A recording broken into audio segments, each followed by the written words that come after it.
Hey guys, Moldran here, and today I'm going to talk about the new crafting system in patch 1.0.7. With the demonic essence, you're going to be able to craft 5 different items: a chest piece, pants, bracers, an amulet, and gloves. And now there are 2 questions. The first question is, which piece do you want to craft? That depends on the class, and I'm going to answer this with some statistical data. And the second question is, on which monster power should I farm this demonic essence? Now, the demonic essence has a drop chance that varies on the monster power. It starts with 0.2% on MP 0, then it goes up to and every monster power it goes up 15%, but not absolute 15%, but relative 15% to the previous one. So for example, I can show this here, from MP 0, 0.2 it goes to MP1, 0.23, then 0.2645, which is 0.23 times 1.15, all the way to MP10, where it's 0.809. Okay, and what I was testing is I wanted to find out which monster power is the most effective to farm for me, for my build, my gear setup, but maybe I can find out information that's useful for most people. Okay, so first, which items should you craft? Now, there's this website called d3cmww.com, which originally was a CM Wizard DPS simulator, but now it has the special function that it basically imported the top 5000 DPS characters of each class, North American region, from Diablo progress, and basically was comparing, okay, which class, what items are classes using. For example, how many wizards are using rare amulets and how many wizards are using legendary amulets, and so on. Now, this doesn't really mean much. You have to look at this per class. So if you start with the barbarian, for example, you can see 97.06% of all barbarians use amulets that are rare, and legendary amulets are really unpopular. Chest armor, for example, we have 95% legendary. Now, as I said, there are 5 items that we can craft, and let's go through them. Okay, are barbarians gonna craft the chest armor? Probably not, because there's the Immortal King's chest, there's the Black Fawn's chest. So for most of the barbarians, unless they are really new and can't afford those pieces, they will just keep the Immortal King's chest because it's an amazing chest piece, and to craft a rare that's better than this, even with the higher base stat possible, is probably not gonna happen anytime soon.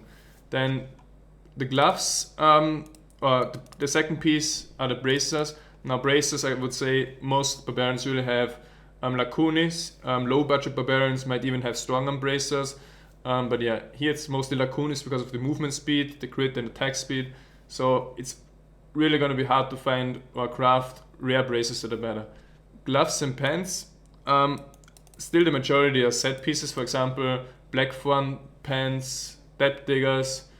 Same with the gloves, you have the Immortal King's gloves. But here you could already consider, depending on your other items, for example, if you have really bad pants and a really good amulet, you could already start crafting pants. And then we have the amulet.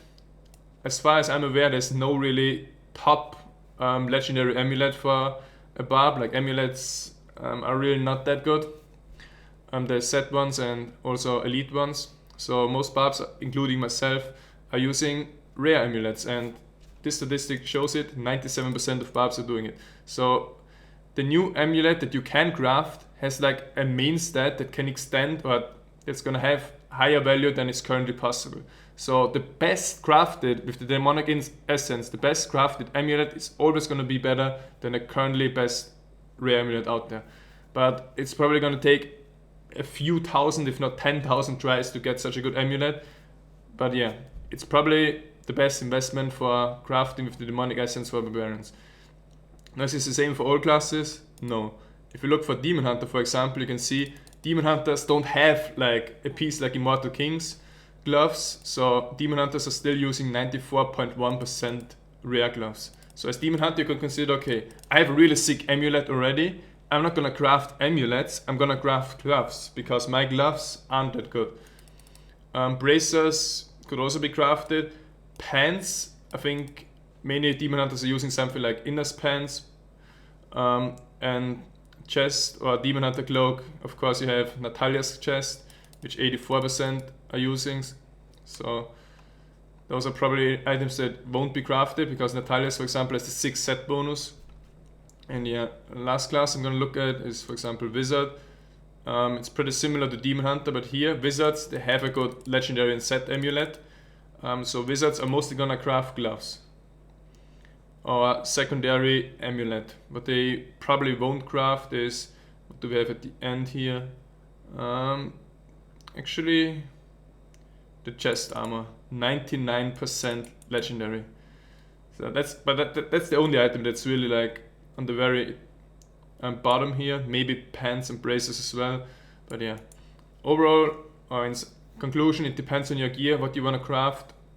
But this website is a really good indicator on what other people of your class, the top geared people of your class, are doing, and what you should craft. Now, to answer the second question, I did some tests on my stream yesterday. I was basically running every single monster power from MP0 to MP1. The test subject was a Whirlwind Barb, which I was playing with, I would say, top gear. Because this could depend, for example, if you are a low Paragon with entry level gear, then you can only decide between, okay, MP0, 1 or 2, because everything else you can't farm effectively. But for me, like the tests, I was basically counting the duration of each zone: Core of Ariad, Tower Damned, Crater 2, Fields of Slaughter, Keep Depths, the elites in them, and at the end I was like combining the average elites in total per Alcesa run. So there is no RNG. For example, one run was 17 and one run was 11. I decided to use an average here, and I broke it down to like elites per hour, because of course the longer runs like take longer. I think after here, like, it always took longer. MP0 took shorter. Actually, it took longer than MP1 because I wasn't able to keep Wrath of Berserker. But yeah, after MP1, everything took longer. Of course, the drop chance for Demonic Essence also increases, but the question is, what increases more? The chance for the Demonic Essence to drop, or the duration of the run? And I came to the conclusion, or my result was, the best monster power for me is MP5. Also good are MP6 and 7. But everything outside of that, you can see it's going down. So I didn't even test MP10 because it would be probably around 20. The reason for this is because the XP or the HP of the mobs increases exponentially. I mean, this also increases slightly exponentially, but not that big. Like, this one actually only increases 15% of the previous one all the time, whereas the HP increase of the monsters is much higher. Monsters are also doing more damage, so if you play Demon Hunter, for example, that's also an issue, because you could die on high monster powers and lose time. So I'm personally probably gonna farm on MP5, MP6, MP7. What I didn't test yet is if group farming is more effective. For example, group farming MP10. It could be more effective with a CM Wizard and Helm of the Ancients Barb, that you can actually get more Demonic Essences per hour. What I also was testing then at the end was the Vault of Assassin, which is an Act 2 dungeon. The dungeon with the most elites, it's called. I think it has around 8 to 10 elites per run. I took an average of 8. But yeah, in the dungeon, I'm actually getting 10 more Demonic Essences per hour than on the Alcesa run, which is a pretty big difference. It's 33% higher.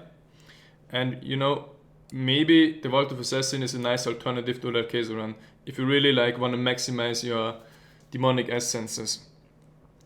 But yeah, it also depends on, do you also want to have a good legendary drop chance, because then you also need to factor in white mobs, which I also killed during my tests.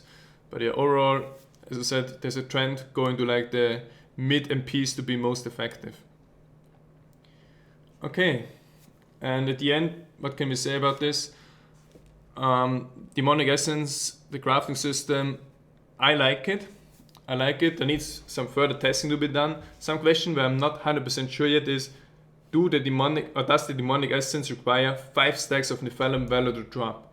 That's something I still don't know. We need to wait until the PTR is up so we can verify, okay, it can already drop from the first mob, from the first elite mob that I kill, and you don't need 5 stacks. Or if you need 5 stacks, then probably longer runs, extended runs, or maybe even runs that include like going to other acts. Like you can take the Nephalem Valor stacks now to the next act. That's also going to be interesting. Like also about the Nephalem Valor stacks, that they persist per act, is also interesting. Okay, do you have to start from 0 on the new act, like from quest 1, or do you have all the waypoints? Because then it would be, for example, effective to do Vault of Assassin, to clear 8 elites, and then go with those 5 stacks to Act 3 and do another case run. But yeah, that only works if you have like the waypoints and everything. That was my video, hope you enjoyed it, I'll be back.